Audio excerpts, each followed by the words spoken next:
Nàng dâu số khổ báo oán bố chồng. Ở một ngôi làng nhỏ miền Bắc, người ta thường rỉ tai nhau câu chuyện đầy ám ảnh về Quỳnh, một cô gái hiền lành nhưng chịu nhiều bất hạnh khi về làm dâu nhà ông Thành. Quỳnh kết hôn với Tuấn, con trai duy nhất của ông Thành. Ngày đầu về làm dâu, Quỳnh đã phải chịu sự khắc nghiệt của người bố chồng độc đoán và cay nghiệt. Ông Thành thường ép Quỳnh làm việc quần quật từ sáng sớm đến tối mịt, lại luôn miệng mắng nhiếc cô vì những lý do nhỏ nhặt. Còn Tuấn thì nhu nhược, không dám bảo vệ vợ mình trước cha. Một hôm, Quỳnh đang gánh nước thì trượt chân ngã, làm đổ cả 2 thùng nước. Ông Thành nhìn thấy, không nói lời nào mà giơ ngay cây gậy quật vào lưng cô. Quỳnh đau đớn khóc lóc nhưng cũng chỉ biết cắn răng chịu đựng. Ngày qua ngày, những trận đòn roi và lời mắng nhiếc của ông Thành dần khiến Quỳnh kiệt quệ cả về thể xác lẫn tinh thần. Vào một đêm mưa gió, người ta phát hiện Quỳnh đã tự kết liễu mình trong căn bếp nhỏ. Trước khi mất, cô để lại một lá thư viết bằng nét chữ run rẩy: "Con đi trước, xin ông đừng làm hại những người ở lại." Sau sự ra đi của Quỳnh, mọi chuyện dường như chưa kết thúc. Ông Thành bắt đầu gặp những hiện tượng kỳ quái. Ban đêm ông thường nghe thấy tiếng khóc nức nở từ bếp vọng lên. Đôi khi ông thấy bóng dáng một người con gái mặc áo dài trắng, tóc xõa che mặt, đứng lặng lẽ nhìn ông từ góc nhà. Một đêm ông Thành nghe tiếng gõ cửa. Mở ra, ông giật mình khi thấy Quỳnh đứng đó, khuôn mặt tái nhợt, đôi mắt đẫm nước. "Ông còn nhớ tôi không?" Giọng nói lạnh lẽo vang lên. Ông Thành sợ hãi, đóng sập cửa, nhưng bóng Quỳnh vẫn hiện ra trong nhà. Từ đó, sức khỏe ông Thành ngày càng suy kiệt. Người làng đồn rằng hồn ma của Quỳnh đã quay lại báo oán. Một đêm nọ, khi ông Thành lết đến bàn thờ thắp hương xin tha thứ, ngọn nến trên bàn bỗng cháy bùng lên, làm ông ngã quỵ. Sáng hôm sau, người ta tìm thấy ông mất trong tư thế quỳ, mắt mở trừng trừng nhìn lên di ảnh của Quỳnh. Kể từ đó, ngôi nhà hoang lạnh, không ai dám bén mảng. Người làng bảo rằng hồn ma của nàng dâu số khổ vẫn lẩn khuất đâu đó, chờ đợi một lời công bằng cho sự bất công mà cô từng chịu khổ báo oán bố chồng hai. Sau sự ra đi của ông Thành, ngôi nhà vẫn còn đó nhưng không một ai dám ở. Người làng đồn rằng những hiện tượng kỳ bí không ngừng xảy ra khiến ngôi nhà bị ám khí nặng nề. Bà Hoa, người bán tạp hóa gần đó, kể rằng vào những đêm trăng mờ, bà thường nghe tiếng bước chân nặng nề như ai đó đang lê dép trên nền gạch. Có lúc, bà còn nghe tiếng chổi quét loẹt xoẹt, dù ngôi nhà đã bỏ hoang từ lâu. Lần gần đây nhất, bà nhìn thấy bóng một người con gái mặc áo trắng ngồi trên bậc thềm, cúi đầu ôm mặt khóc nức nở. Khi bà cố nhìn kỹ hơn, bóng dáng ấy bỗng tan biến vào không khí. Một nhóm thanh niên tò mò đã quyết định vào ngôi nhà để khám phá. Họ chuẩn bị đèn pin, bùa chú và cả lời khấn mong hồn ma đừng quấy phá. Tuy nhiên, khi vừa bước vào nhà, không khí lạnh buốt như xuyên thấu da thịt khiến họ phải rùng mình. Chiếc đồng hồ treo tường đã ngừng chạy từ lâu, bỗng đổ chuông, vang vọng cả không gian tĩnh mịch. Khi nhóm thanh niên lên tầng 2, họ phát hiện một bức tường đầy vết cào xước. Một người trong nhóm bạo dạn bật đèn pin soi thì nhìn thấy dòng chữ mờ nhạt hiện lên: "Tôi vẫn ở đây." Cả nhóm hốt hoảng, toan chạy ra ngoài thì đột nhiên cánh cửa chính đóng sầm lại, dù không có gió. Một người kể rằng, trong thoáng chốc cậu nhìn thấy bóng Quỳnh hiện lên trên gương trong phòng khách. Khuôn mặt cô không còn dịu hiền như trước mà đầy uất hận, đôi mắt đỏ rực nhìn chằm chằm vào nhóm người. Sau sự việc, cả nhóm đều ốm liệt giường trong nhiều ngày, thường xuyên gặp ác mộng thấy Quỳnh đuổi theo, gọi tên từng người. Người làng mời thầy cúng về để làm lễ giải trừ, nhưng thầy vừa bước vào nhà thì mặt tái nhợt. Ông nói, oán khí ở đây nặng quá, linh hồn không thể siêu thoát, chỉ có người gây ra tội ác mới có thể giải được. Từ đó, người ta không còn dám bén mảng đến ngôi nhà ấy nữa. Vào những đêm trời mưa, người đi ngang vẫn nghe thấy tiếng khóc ai oán văng vẳng, như nhắc nhở rằng không ai có thể thoát khỏi sự trừng phạt cho những lỗi lầm họ đã gây ra. Nàng dâu số khổ, báo oán bố chồng phần 3. Sau nhiều năm, ngôi nhà của ông Thành vẫn bỏ hoang. Tuy nhiên vào một đêm cuối đông, một gia đình nghèo khó, không còn chỗ trú chân, đã liều lĩnh dọn vào ở. Họ nghĩ những câu chuyện về hồn ma chỉ là lời đồn thổi của dân làng.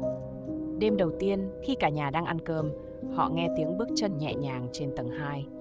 Nghĩ rằng đó là tiếng chuột, người chồng cầm cây chổi lên kiểm tra, nhưng không thấy gì ngoài một cái gương cũ bị phủ bụi. Đặt chân xuống bậc thang cuối cùng, anh cảm nhận được hơi lạnh kỳ lạ lan tỏa sau lưng. Đến nửa đêm, khi cả nhà đã đi ngủ, đứa con gái nhỏ bỗng khóc ré lên. Cô bé run rẩy, chỉ vào góc phòng thì thầm: "Có cô nào đứng nhìn con?" Người mẹ quay lại, nhưng không thấy ai. Cô dỗ dành con bé, cho rằng đó chỉ là cơn mơ. Nhưng khi người mẹ kéo chăn, một vết bầm tím hình bàn tay hiện lên trên cánh tay nhỏ bé của đứa trẻ. Sáng hôm sau, người chồng quyết định dọn dẹp lại căn nhà. Trong lúc lau bức tường gần bàn thờ, anh phát hiện những dòng chữ khắc chìm: "Hãy trả lại công bằng cho tôi." Dòng chữ khiến anh rùng mình, nhưng anh không kể lại với vợ vì sợ cô lo lắng. Tối hôm đó, gia đình lại gặp chuyện lạ. Ngọn đèn dầu bỗng vụt tắt, chỉ còn ánh trăng le lói từ cửa sổ. Tiếng chổi quét lại vang lên ở hành lang, rồi cánh cửa phòng ngủ mở ra từ từ. Cả gia đình ôm chặt nhau thì một giọng nói thì thào vang lên: "Các người không nên ở đây." Quá kinh hãi, gia đình lập tức bỏ chạy khỏi ngôi nhà trong đêm. Họ kể lại chuyện này với người làng, và mọi người đều tin rằng đó là hồn ma của Quỳnh, vẫn chưa thể buông bỏ oán hận. Kể từ đó, không ai dám bước chân vào ngôi nhà nữa. Nơi ấy mãi mãi chìm trong sự tĩnh lặng đầy rùng rợn, như thể linh hồn oan khuất vẫn còn lang thang chờ một lời giải thoát. Nàng dâu số khổ báo oán bố chồng phần 4. Sau khi gia đình nọ rời đi, ngôi nhà của ông Thành càng trở nên lạnh lẽo và u ám hơn. Người làng không ai dám bén mảng đến gần, nhưng những câu chuyện kỳ bí về ngôi nhà vẫn tiếp tục lan truyền. Một tối, nhóm thanh niên trong làng tổ chức thử thách lòng can đảm. Họ quyết định vào ngôi nhà bỏ hoang để ghi lại những hiện tượng lạ. Mang theo đèn pin, máy quay và bùa hộ mệnh, họ bước vào với sự háo hức xen lẫn sợ hãi. Ngay khi cánh cửa cũ kỹ mở ra, cả nhóm cảm nhận được luồng khí lạnh buốt ùa ra từ bên trong. Trong phòng khách, ánh đèn pin chiếu lên bức tường, để lộ những dòng chữ mờ nhòe như được khắc bằng móng tay: "Các người không thuộc về nơi này." Khi cả nhóm tiến vào bếp, họ nghe thấy tiếng nước nhỏ giọt từ vòi rỉ. Một cô gái trong nhóm tò mò đến gần thì chợt hét lên. Trong chiếc chậu rửa bám đầy bụi bẩn, nước bỗng chuyển sang màu đỏ thẫm như máu đang chảy tràn. Hoảng sợ nhưng không muốn bỏ cuộc, nhóm quyết định lên tầng 2. Khi vừa bước lên bậc thang cuối cùng, một cánh cửa phòng ngủ tự mở ra. Bên trong, chiếc gương lớn đặt ở góc phòng bỗng phản chiếu bóng dáng một cô gái mặc áo dài trắng, mái tóc xõa che kín khuôn mặt. Một người trong nhóm run rẩy giơ máy quay lên. Nhưng khi nhìn qua ống kính, họ thấy cô gái đó đang tiến lại gần, dù thực tế chẳng có ai trong phòng. Cả nhóm hoảng loạn bỏ chạy khỏi ngôi nhà. Một người trong nhóm kể rằng khi vừa ra khỏi cổng, anh cảm thấy có bàn tay lạnh lẽo níu lấy vai mình. Quay lại, anh chỉ thấy một bóng trắng mờ dần trong bóng tối, cùng tiếng thì thầm: "Đừng quay lại đây nữa." Từ đó, ngôi nhà chính thức bị bỏ hoang hoàn toàn. Người ta tin rằng linh hồn của Quỳnh không chỉ oán hận mà còn canh giữ nơi này, không cho bất cứ ai xâm phạm sự yên nghỉ của cô. Nàng dâu số khổ báo oán bố chồng phần 5. Nhiều năm trôi qua, ngôi nhà vẫn bị bỏ hoang, chìm trong cỏ dại và rêu phong. Một ngày nọ, một nhà khảo sát địa phương quyết định đến để đo đạc và lên kế hoạch xây dựng lại ngôi nhà thành nơi công cộng. Họ tin rằng những câu chuyện ma chỉ là truyền thuyết dân gian và không ảnh hưởng đến công việc của mình. Đội khảo sát gồm 3 người, mang theo thiết bị đo đạc và máy quay để ghi lại hiện trạng. Khi họ bước vào nhà, không khí lạnh lẽo bao trùm, dù bên ngoài trời nắng gắt. Một người trong đội nhận xét rằng không gian trong nhà có mùi ẩm mốc pha lẫn hương trầm nhẹ nhẹ, như thể vừa có người thắp nhang trước đó. Trong lúc đo đạc tầng trệt, họ nghe thấy tiếng bước chân nhẹ nhàng trên tầng 2. Tưởng là đồng nghiệp, một người gọi to, nhưng không ai trả lời. Khi lên kiểm tra, họ phát hiện căn phòng trên tầng 2 phủ đầy bụi, nhưng giữa phòng lại có dấu chân nhỏ, in rõ trên sàn. Một thành viên trong đội chụp lại hiện trường. Nhưng khi xem ảnh trên máy, họ sững người khi thấy trong góc bức ảnh hiện lên bóng dáng một người con gái mặc áo trắng, cúi đầu đứng nhìn họ. Quay lại nhìn thực tế, căn phòng hoàn toàn trống trơn. Đêm hôm đó, một trong số họ quyết định ở lại để quay video chứng minh ngôi nhà không có gì đáng sợ. Anh đặt máy quay ở phòng khách rồi ngồi bên bàn làm việc. Đến khoảng nửa đêm, anh nghe thấy tiếng gõ cửa 3 lần. Khi mở cửa, chẳng có ai ngoài bóng tối lạnh lẽo. Nhưng khi quay lại, anh thấy ngọn nến trên bàn thờ chợt cháy bùng lên dù anh không hề đốt. Quá hoảng sợ, anh vội rời khỏi ngôi nhà, bỏ lại máy quay. Sáng hôm sau, khi kiểm tra lại đoạn phim, cả đội sững sờ khi thấy cảnh một cô gái tóc xõa dài xuất hiện trong khung hình. cô từ từ tiến lại gần máy quay, đôi mắt đỏ rực, thì thầm: "Hãy để tôi yên." Câu chuyện khiến dự án xây dựng bị hủy bỏ. Ngôi nhà tiếp tục đứng đó, âm u và bị lãng quên. Người ta đồn rằng hồn ma Quỳnh không chỉ báo oán, mà còn bảo vệ ngôi nhà khỏi những ai dám làm phiền sự tĩnh lặng của cô. Nàng dâu số khổ, báo oán bố chồng phần 6. Ngôi nhà bỏ hoang đã trở thành một biểu tượng của sự rùng rợn trong làng. Một đêm, một nhà ngoại cảm nổi tiếng tên bà Nguyệt được mời đến để tìm hiểu nguyên nhân khiến nơi đây không thể yên ổn.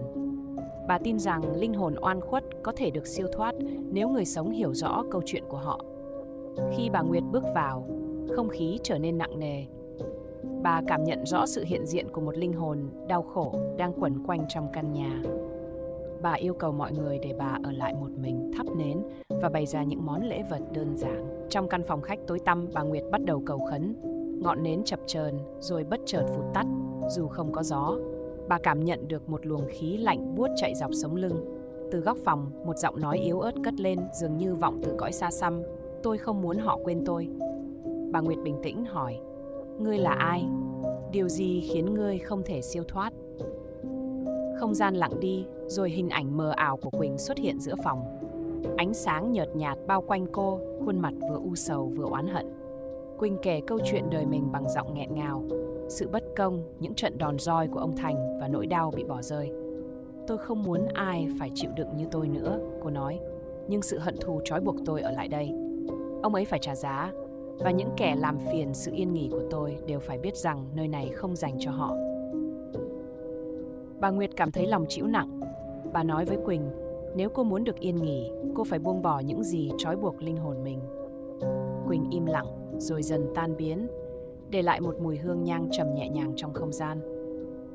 Sáng hôm sau, bà Nguyệt kể lại với dân làng rằng hồn ma Quỳnh vẫn chưa thể siêu thoát hoàn toàn. Bà khuyên mọi người hãy lập một bàn thờ nhỏ, cầu nguyện và làm lễ để xoa dịu linh hồn cô.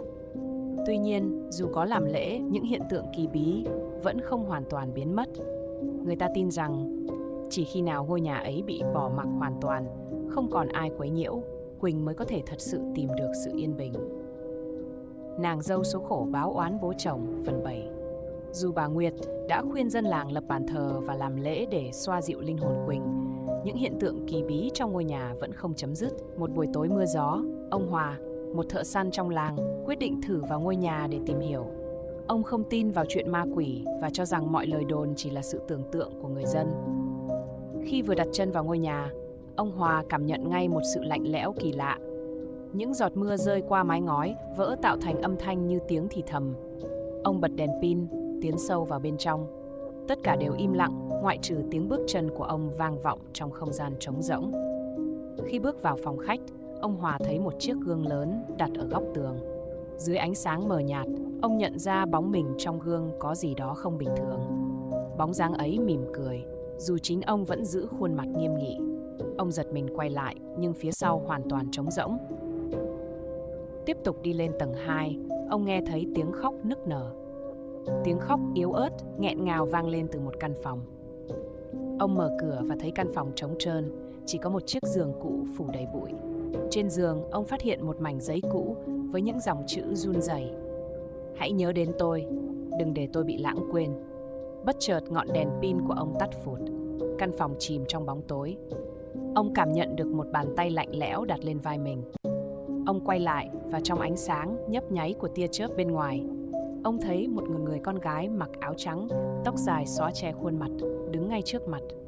"Ông không nên đến đây." Giọng nói vang lên lạnh lẽo.